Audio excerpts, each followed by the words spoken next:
9th October the Hindu news story discussion பார்க்கலாம். First பேஜில் trade deal is launched for growth says British PM. So இப்போ India and UK partnership வராங்க. எதுன்னு சொல்லிட்டு பார்த்தோன்னா 2035 விஷன் 2035ன்னு சொல்லிட்டு ஒரு மாடியூல் மாதிரி. ஓகேங்களா? ஸோ இதில் என்னன்னா இப்போ யூகே பிரெக்சிட்டுக்கு அப்புறம் வெளியே வந்துட்டாங்க. அவங்களுக்கு இப்போ இன்வெஸ்ட்மெண்ட்டுக்குமே சரி பைலேட்டரல் ரிலேஷன்ஸுக்குமே சரி நல்ல ஒரு எக்கனாமிக் ரிசோர்ஸு எக்கனாமிக் சோர்ஸும் இருக்க ஒரு நேஷன் தேவை. நம்மளுக்குமே இப்போ சைனாவோட மோனோபோலிக்கு அகேன்ஸ்டாகவும் ப்ளஸ் யூஎஸோட டைனமிக் டிசிஷன்ஸ்னாலையும் நமக்குமே வேற சோர்ஸ் பார்த்துட்டு இருக்கோம் எக்ஸ்போர்ட்ஸுக்கு. ஸோ இந்த மாதிரி டைமில் யூகே விஷன் 2035 அப்படின்னு ஒரு ரோட் மேப்போட வர்றது நமக்குமே நிறைய ஃபில்ஸ் பெனிஃபிட்டாக இருக்க போது ப்ளஸ் அவங்களுமே பெனிஃபிட்டாக இருக்க போது. ஜஸ்ட் இவங்க சைன் பண்ண போகிறதா பேசியிருக்காங்க. ஃபியூச்சர்ல நிறைய இனிஷியேட்டிவ்ஸ் வரும். இது ரிலேட்டடாக ப்ரோக்ராம்ஸ் ஸ்கீம்ஸ் எல்லாம் லான்ச் பண்ணுவாங்க. ஸோ அதுக்கப்புறம் பார்த்துக்கலாம். ஓகேங்களா? ஃபர்ஸ்ட் பேஜில் வேறு எதுவும் இல்லை. Then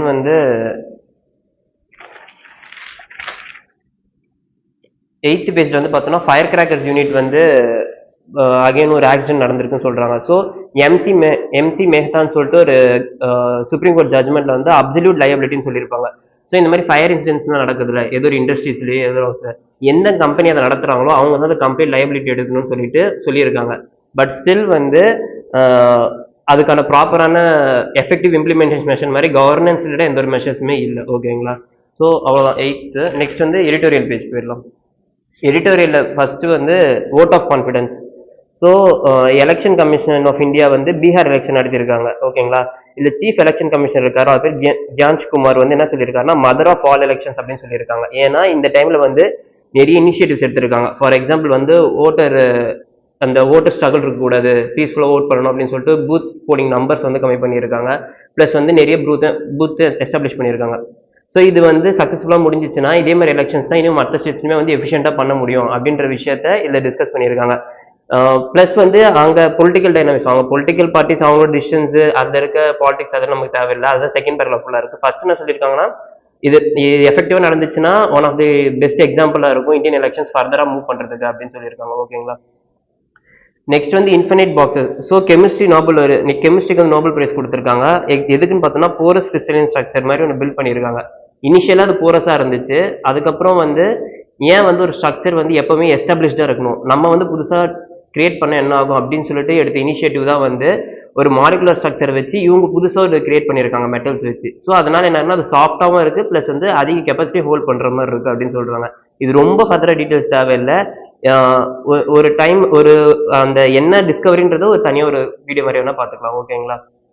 next the danger of unchecked pre crime framework சொல்லியிருக்காங்க. ஸோ இது என்னன்னா ஆர்டிகல் இருந்தவருக்கு ரொம்ப ஜியாகிரபியில் இன்ட்ரெஸ்ட் போல பயங்கரமாக பெர்முடா ட்ரையாங்கிள், அட்லாண்டிக் ஓஷன் எல்லாத்தையும் கேலக்ஸி எல்லாத்தையும் இன்டர்லிங்க் பண்ணி பேசியிருக்காரு. ஸோ அது என்னன்னா இப்போ ஒரு அட்லாண்டிக் ஓஷன் தான் நம்மளுக்கு இருக்க கான்ஸ்டியூஷன்னா அது இருக்க பெரிய பெர்முடா ட்ரையாங்கிள் ஆர்டிகல் 22 அப்படின்னு சொல்றாங்க. இந்த ஆர்டிகல் 22ன்றது ப்ரிவென்டிவ் டிடென்ஷனுக்கு நம்ம கொடுத்த ஒரு ப்ரொவிஷன்ஸ், கான்ஸ்டியூஷனில் கொடுத்த ப்ரொவிஷன்ஸ். ஸோ இதை வெவ்வேறு சுச்சுவேஷன்லையுமே மிஸ்யூஸ் பண்ணிகிட்டே இருக்காங்க. அதை நிறைய ஜட்மெண்ட்ஸ்லேயும் அப்ஹோல்ட் பண்ணுறாங்க. நீங்கள் மிஸ்யூஸ் பண்ணக்கூடாது, இது ரொம்ப ப்ராப்பராக யூஸ் பண்ணணும்னு சொல்லிட்டு. அப்படி சில ஜட்மெண்ட்ஸ் பார்த்தோம்னா எஸ்கே நஸ்னீர் கேஸு, அதுக்கப்புறம் Rekha state of Tamil Nadu case, இது எல்லாத்தையும் என்ன சொல்லியிருப்பாங்கன்னா அந்த ஆர்டிகல் 22 மிஸ்யூஸ் பண்ணாதீங்க, அது எப்பவுமே ஒரு எக்ஸப்ஷனல் சர்க்கம்ஸ்டன்ஸ் தான் யூஸ் பண்ணணும் அப்படின்னு சொல்லியிருப்பாங்க. நீங்கள் சும்மா பப்ளிக் ஆர்டருக்கோ இல்லை பொலிட்டிக்கல் இன்ட்ரெஸ்ட்க்கோ அதை யூஸ் பண்ணீங்கன்னா அதோட வேல்யூவும் அதோட இன்டென்ஷனுமே தப்பாக கனெக்ட் ஆகிடும். அது ஆகக்கூடாதுன்னு தான் இதோட மோட்டிவ் அப்படின்னு சொல்லியிருப்பாங்க.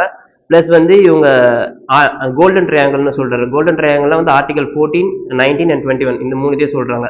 ஸோ இந்த கோல்டன் ட்ரையாங்கிளான இந்த 3 ஆர்டிகல்ஸையுமே இந்த ஆர்டிகல் 22ன்ற ஒரே ஆர்டிகல் அண்டர்லைன் பண்ணிவிடுது.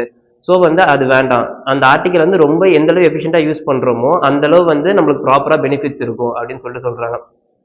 இதுக்கு ஃபர்தராக அந்த மைனாரிட்டி ரிப்போர்ட் நிறைய ஃபார் எக்ஸாம்பிள் இதை இன்னும் ப்ராப்பராக ஸ்ட்ரீம்லைன் பண்ணுங்க, இதை இப்படியே பண்ணாதீங்க அப்படின்னு சொல்லிட்டு மைனாரிட்டி ரிப்போர்ட் 2022 சொல்லிட்டு ஒன்று சொல்லியிருக்காங்க. அதுலேயுமே எப்படி ப்ரிவென்டிவ் டிடென்ஷனில் மெஷர் எடுக்கலாம், ஒரு டாக்குமெண்ட்ரி மெத்தடை எப்படி அதை பண்ண முடியும் அப்படின்றதுக்கு ஒரு எக்ஸாம்பிள் சொல்லியிருக்காங்க. ஸோ அந்த மாதிரி நம்ம ஃபாலோ பண்ணால் பெட்டராக இருக்கும். நம்ம எப்பவுமே ஒரு விஷயத்தை ஆர்பிட்ரரியாக பண்ணோம்னா அதோட ஃபைனல் அவுட்புட் என்ன இருக்கும்னா ஃபண்டமெண்டல் ரைட்ஸை அஃபெக்ட் பண்ணுற மாதிரி இருக்குது அப்படின்னு சொல்லிட்டு சொல்கிறாங்க. ஓகேங்களா? Next anchor of India UK ties. ஓகேங்களா? இப்போ நம்ம இதுக்கு முன்னாடி எடிட்டோரியல் ஃபர்ஸ்ட் பேஜ்லேயே பார்த்தது தான். இந்தியா யூகே அதுக்கான டைஸ் பில்டப் பண்றதுக்கு இப்போ யூகே அப்படின்னு சொல்லிட்டு பார்த்தோன்னா இதுல வந்து 4 கண்ட்ரிஸ் வரும். இங்கிலாந்து வரும், ஸ்காட்லாந்து வரும், வேல்ஸ் வரும் அண்ட் வந்து நார்தர்ன் அயர்லாந்து வரும். ஸோ இந்த 4 கண்ட்ரியுமே சேர்ந்தது யுனைடெட் கிங்டம். பிரிட்டன் மட்டும் வராது. ஸோ இந்த யுனைடெட் கிங்டம் வந்து சேர்ந்து ஒரு அக்ரிமெண்ட் போடுறாங்க. எதுக்குன்னா இந்தியாவோட காம்ப்ரஹென்சிவ் எக்கனாமிக் ட்ரேட் அக்ரிமெண்ட் சொல்றாங்க. ஸோ இது மூலியமா என்ன ஆகும்னா இந்தியா வந்து இன்னும் அதிகமா எக்ஸ்போர்ட் இம்போர்ட்ஸ் நடக்கும். பிளஸ் வந்து யூகேக்குமே வந்து யூகே தான் நமக்கு 6th லார்ஜஸ்ட் இன்வெஸ்டரா இருக்காங்க. ஸோ அதுவுமே நம்மளுக்கு என்ன ஆகும்னா எக்கனாமிக் பூஸ்ட் பிளஸ் நமக்குமே வந்து ஒரு ஹோப் இருக்கும் ஸ்டாண்டர்டா. ஓகேங்களா? ஸோ யூரோப்பியன் யூனியன் கூட நம்ம நல்ல ட்ரேட் டீல்ல தான் இருக்கோம். பிளஸ் வந்து நம்மளும் டைவர்சிஃபைடா நிறைய கண்ட்ரீஸ்ல பயலேட்ரல் ரிலேஷன்ஸாகவும் சரி பிளஸ் வந்து ரீஜனல் கோஆபரேஷனாகவும் சரி நிறைய ப்ரோக்ராம்ஸ் நம்ம இன்வால்வ் ஆகிட்டு தான் இருக்கும். ஸோ ஃபர்தரா இதுவும் நடக்கும் பார்க்கலாம். ஓகேங்களா? நெக்ஸ்ட் வந்து பார்த்தோம்னா verdict that misses the fine print.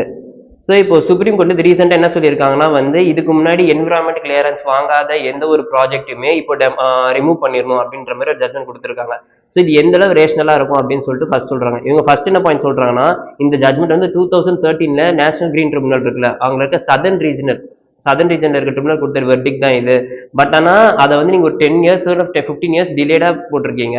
இந்த ஜட்மெண்ட் வந்து எந்த அளவு இருக்கும்னா அது டைரக்டா நீங்க ரிமூவ் பண்ணிட்டா மட்டும் இப்போ என்விரான்மெண்டல் growth நடந்துருமா இல்ல என்விரான்மெண்டல் டிகிரேடேஷன் ஸ்டாப் ஆயிடுமா இல்ல அங்க அங்க அழிஞ்ச ஆர்கனைசேஷன் திருப்பி வந்துருமா? ஸோ இது எல்லாமே என்னன்னா ஸ்கேல் ஆஃப் இம்பாக்ட் வந்து நார்மலா இருக்க போகுது இல்லை. நீங்க என்னதான் டெமாலிஷ் பண்ணாலுமே அந்த இடத்துல என்விரான்மெண்டல் இம்பாக்ட் இன்னும் அதிகம் தான் ஆக போகுது. அதை பெட்டரா எப்படி பண்றதுன்னா நீங்க ஸ்ட்ரீம் லைன் பண்ணுங்க. என்னென்ன ப்ராசஸ்லாம் கொண்டு வரணும்னு சொல்லிட்டு இப்போ வந்து ஃபார் எக்ஸாம்பிள் ஏற்கனவே கம்பெனிஸ் இருக்கா அவங்களுக்கு வந்து லைபிலிட்டி டேக்ஸ் போடுங்க. அவங்களுக்கு வந்து நெகட்டிவ் எக்ஸ்டர்னாலிட்டிஸ்க்காக அவங்களுக்கு வந்து கான்சிக்வன்ஸாக பே பண்ண சொல்லுங்க. ஸோ இந்த மாதிரி விஷயத்தினால அஃபாரஸ்டேஷன் பண்ண முடியும், என்விரான்மெண்டல் ரீக்ரோத்தும் பண்ண முடியும். ஸோ என்விரான்மெண்ட் ரீஃப்ரெப்ரேஷன் நடக்கும். அதில் நீங்கள் ஜஸ்ட் ஒரு ஆக்ட் மூலியமா இல்லைன்னா ஒரு ஜட்மெண்ட் மூலியமா அதை மட்டும் ஒரு டெமாலிஷன் ஒரு கனோட்டேஷன் மட்டும் எடுத்துக்கிட்டா அது டிசாஸ்டர்ஸாக அமையும். எக்கனாமிக் மட்டும் இல்லாமல் என்விரான்மெண்ட்டுக்கும் டிசாஸ்டர்ஸாக அமையும் அப்படின்னு சொல்லிட்டு சொல்லியிருக்காங்க. ஓகேங்களா? நெக்ஸ்ட் வந்து பேஜ் நம்பர் 12ல வந்து கஸ்டோடியல் டெத். நம்ம கஸ்டோடியல் டெத் வந்து ஏற்கனவே நிறைய கேசஸ் நிறைய கமிஷன்ஸ் பார்த்துக்கிட்டே இருக்கும். ஸோ இந்த கஸ்டோடியல் டெத்தோட கோர் என்ன, நம்ம மெயின் பெர்ஸ்பெக்டிவ்ல கஸ்டோடியல் டெத்துக்கு அகேன்ஸ்டான என்னென்ன ஜட்மெண்ட்ஸ் இருக்கு அப்படின்றதையும் சொல்லிட்டு பார்த்து வச்சுக்கணும். ஓகேங்களா? அதுக்கப்புறம் பார்த்தோன்னா ஐஏஎஃப் மார்க்ஸ் 93rd anniversary. ஓகேங்களா? ஸோ இந்தியன் ஏர்ஃபோர்ஸ்க்கு இந்த 93rd anniversary. ஸோ இது ரிலேட்டடான கொஞ்சம் ஃபேக்ட்ஸ் நம்ம பார்த்து வச்சுக்கணும். நல்லது. ஃபார் எக்ஸாம்பிள் இதில் பார்ட்டிசிபேட் பண்ண எல்லா ஏர்கிராஃப்ட் பிளஸ் வெஹிக்கல்ஸ் என்னென்ன பார்ட்டிசிபேட் ஆயிருக்கோ அதோட டீடைல்ஸ் தெரிஞ்சு வச்சுக்கணும். ஃபார் எக்ஸாம்பிள் அங்கேயே வந்து கொடுத்துருக்காங்க Rafale, SU-M30, SU-30 and Apache, MiG-29 இந்த மாதிரி இருக்க எல்லா ஏர்கிராஃப்டும் என்னென்ன பர்பஸ் அவங்களுக்கு. ஃபார் எக்ஸாம்பிள் வந்து அவங்க வந்து லைட் காம்பேட் ஏர் வெஹிக்கல்ஸா இல்லை ஹெலிகாப்டர்ஸா இல்லை வந்து டிஃபென்ஸ் சிஸ்டம்க்கு யூஸ் பண்ணுறாங்களா இந்த மாதிரி விஷயம் எல்லாமே நம்ம பார்த்து வச்சுக்கிட்டா நமக்குமே வந்து பெட்டராக இருக்கும். ஓகேங்களா? நெக்ஸ்ட் வந்து பேஜ் நம்பர் 14ல வந்து draft labour policy unit social security schemes. So வந்து ஸ்ட்ராங் சக்தி நிதி அப்படின்னு சொல்லிட்டு கவர்மெண்ட் ஒரு பாலிசி கொண்டு வராங்க. எதுக்காகனா லேபர்ஸ் இருக்காங்கல்ல எல்லா இண்டஸ்ட்ரியல் செக்டர்ஸுமே லேபர்ஸ் இருக்காங்க. அவங்க வந்து அவங்களுக்கு ப்ரொடெக்ஷன் அப்படின்றது எப்பவுமே வந்து ஒரு கொஸ்டின் மார்க்காக தான் இருக்கு. ஸோ கவர்மெண்ட் இந்த ஒரு ஐடியாவை எடுத்துக்கிட்டு one nation one integrated work force அப்படின்னு சொல்லிட்டு ஒரு ஐடியாலஜி கீழே இப்போ வந்து நம்ம நேஷன் இருக்க எல்லாத்துக்குமே ஆக்குபேஷனல் சேஃப்டி, ஹெல்த் சேஃப்டி அந்த வந்து இன்சூரன்ஸ் அவங்களுக்கு எல்லாமே கொடுக்கணும் அப்படின்ற ஒரு ஐடியாவோடு இதை கொண்டு வந்திருக்காங்க. ஓகேங்களா? ஃபர்தராக இதை பற்றி எவால்வ் ஆகும்போது இந்த நியூஸை டீட்டெயிலாக டிஸ்கஸ் பண்ணலாம். ஓகேங்களா? நெக்ஸ்ட் வந்து MK-1A அதாவது வந்து ஃபர்ஸ்ட் தேஜஸ் வந்து ஃபைட்டர் ஜெட் வந்து கொடுத்துருக்காங்க ஹிந்துஸ்தான் லிமிடெட். ஓகேங்களா? ஸோ இந்த தேஜஸ் MK-1A என்ன அப்படின்றதும் ப்ளஸ் வந்து லைட் காம்பேட் ஏர்கிராஃப்ட்னா என்ன அப்படின்னு சொல்லிட்டு நம்ம பார்த்துக்கணும். இது லைட் காம்பேட் ஏர்கிராஃப்ட்ன்ற விஷயத்தை வந்து ஏற்கனவே நம்ம PYQஸ்ல கேட்டிருக்காங்க. ஸோ அப்போ அது என்னென்ன ஃபிளைட்ஸ்லாம் நம்ம கிட்ட அந்த கேட்டகரியில் இருக்குன்னு நம்ம தெரிஞ்சு வச்சுக்கணும். ஓகேவா? நெக்ஸ்ட் வந்து பார்த்தோம்னா ஹியூ வந்து கிளாரிஃபை இந்த காஃப் சிரப் வந்து ஒரு இஷ்யூ ஆகிட்டே இருந்துச்சு. கரெக்டாக இப்போ நிறைய டெத்ஸ் பார்த்தோம் எல்லாமே. ஸோ ஹூ வந்து WHO என்ன சொல்லியிருக்காங்கன்னா இப்போ ப்ராப்பரான நீங்கள் டீட்டெயில்ஸ் கொடுங்க யார் எந்தெந்த கண்டிஷன் நீங்கள் எக்ஸ்போர்ட் பண்ணியிருக்கீங்க இந்த ஆர்கனைசேஷன்ல இருந்து. ஸோ இதுக்கு ஃபர்தராகவும் வந்து மெஷர்ஸ் எடுக்கணும் அப்படின்னு சொல்லிட்டு சொல்லியிருக்கு. Next India to push solar pump scheme in Africa and island nations. So international solar alliance சொல்லிட்டு இந்தியா புட் ஃபார்வர்ட் பண்ண ஒரு மேஜரான இனிஷியேட்டிவ் தான் வந்து வேர்ல்டு லெவலில் இன்டர்நேஷனல் சோலார் அலையன்ஸ். எதுக்காகனா வந்து சோலார் எனர்ஜி பிளஸ் வந்து ரெனியூபிள் எனர்ஜியை நம்ம முடிஞ்ச அளவு ஆப்டிமமாக அக்வயர் பண்ணும் அப்படின்னு சொல்லிட்டு. ஸோ இந்த சோலார் எனர்ஜி அப்படின்னு சொல்லி பார்க்கும்போது நம்ம ஏற்கனவே சக்ஸசிவாக இருக்க 2 ஸ்கீம்ஸ் தான் PM குசும் அண்ட் வந்து PM சூரியகர். ஸோ சூரியகர்ன்றது என்னன்னு பார்த்தோம்னா roof top solar installations. PM குசுன்றது என்னன்னு பார்த்தோம்னா கிஷான் அதாவது ஃபார்மர்ஸ் இருக்காங்களா அவங்களுக்கு இன்ஸ்டால் பண்ண டீசலைசேஷன் சொல்லுவாங்க. ஸோ சோலார் விஷயத்து. இப்போ இந்த ஸ்கீம்ஸ்ல வந்து சோலார் எனர்ஜின்றது இம்பார்ட்டன்ட் ஃபேக்டரா இருக்கு. அப்போ வந்து இது ஆப்பிரிக்கன் அந்த மாதிரி நேஷன்ஸ்ல அவங்க மெயினான விஷயம் தான் சோலார் எனர்ஜி. ஏன்னா சூரியனோட டைரக்ட் இம்பாக்ட், அது equatorial region and tropical region டைரக்டாவே ஆப்பிரிக்கன் ரீஜன்ஸ் இருப்பாங்க. ஸோ அங்க இன்னும் பெட்டரா ஆப்டிமமா அதை யூட்டிலைஸ் பண்ண முடியும். அண்ட் வந்து எனர்ஜி கிரிட் அப்படின்றது ஒரு விஷயத்துலையுமே வந்து அவங்க கொலாபரேட் பண்ணி இன்னும் பெட்டரா வந்து அவுட் எடுக்க முடியுன்ற ஒரு வருஷம் இந்த ஸ்கீம் லான்ச் பண்றாங்க. So Africa and island Nations கூட நம்ம கூட இருக்க ரிலேஷன்ஸுமே இதெல்லாம் ஸ்ட்ரென்தனும் ஆகுது. ஓகேங்களா. நெக்ஸ்ட் வந்து பிஎம் வந்து pictures on global data hub. India வந்து குளோபல் டேட்டா ஹப்னு சொல்றாங்க. ஸோ அதுக்கு ரிலேட்டடாக பார்த்தோம்னா நம்ம என்னென்ன இருக்கு. ஃபார் எக்ஸாம்பிள் வந்து நம்ம யூபிஐ பேமெண்ட்ஸ் வந்து மற்றவங்களுக்கு வந்து ஃபார் எக்ஸாம்பிள் ரிலேட்டிவ் நேஷன்ஸ் மலேசியாவாக இருக்கட்டும், ப்ளஸ் இந்த மாதிரி ஸ்டேட்ஸ் வந்து யூபிஐ பேமெண்ட்ஸ் வந்து யூபிஐ மாதிரி மெத்தடான பேமெண்ட்ஸ் இனிஷியேட்டிவ்ஸ் நம்ம ஃபாலோ பண்ணுறாங்க. ஓகேங்களா. ஸோ நம்ம வந்து ஏஐயாக இருக்கட்டும், டெக்னாலஜி ட்ரிவன் டேட்டா லேர்னிங்காக இருக்கட்டும், எல்லாத்தையுமே நம்ம நல்லா பண்ணிட்டு இருக்கோம். ஸோ ஃபர்தராகவும் நல்லா அதை பற்றி தெரிஞ்சுக்கிறது நல்லது. ஓகேங்களா. நெக்ஸ்ட் வந்து அதான் கெமிஸ்ட்ரி வந்து Nobel bridging metal and organic. So இப்போ நம்ம இது பார்த்தோம்ல, இதை பற்றி டீட்டெயிலாகவே ஒரு ஆர்டிகல் பார்க்கலாம். இது ரொம்ப பெருசாக ஐ மீன் ஃபார் எக்ஸாம்பிள் இது என்ன வச்சுக்கலாம்னா, இந்த இனிஷியேட்டிவ் வந்து 1980s வந்திருக்கு. ஓகேங்களா. நிறைய சயின்டிஸ்ட் வந்து அதை பெட்டராகவும் ஆஃப் பண்ணிட்டு வேற வேற மெத்தட்ஸும் வேற வேற மெட்டாலிக் காம்பினேஷன்ஸுமே வந்து பண்ணிட்டு இருக்காங்க. ஸோ இது வந்து இப்போ வந்து நியூ கைண்ட் ஆஃப் வந்து இப்போ பேட்டரி நம்ம யூஸ் பண்றோம்ல, அது வந்து ஒரு ஹார்ட் சொல்லுவாங்க. ஹார்ட் டைப் ஆஃப் வந்து கேட்டையன் மூவ்மெண்ட்ஸ்க்காக யூஸ் பண்றது. ஓகேங்களா.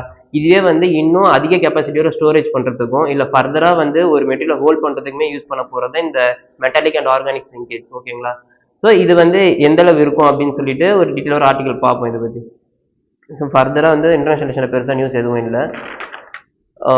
ஸ்போர்ட்ஸ் நியூஸும் பெருசா இல்லை. அவ்வளோதான் இன்னைக்கு. தேங்க்யூ.